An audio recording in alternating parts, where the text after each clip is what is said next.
May gagawin tayo dito mga lodi. Ayan. Ayan. So umaalog ang kanyang bumper. Ayan. Ayan. So umaalog siya. Ayan. So tanggal ang pagka-welding mga lodi. So dito yan sa ilalim. Ayan. So putol dito. Ayan. So putol dyan. So yun ang pumasok na truck. So ang gagawin natin dito mga lodi ay, so ipapark lang natin. Lagay lang natin doon.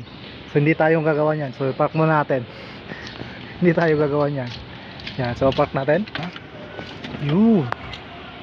Ayan, so 10-wheel truck. Bali ang tornilyo ng kanyang bumper.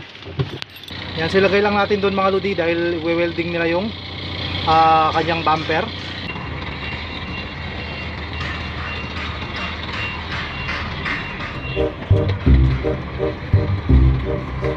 Tatakbo natin.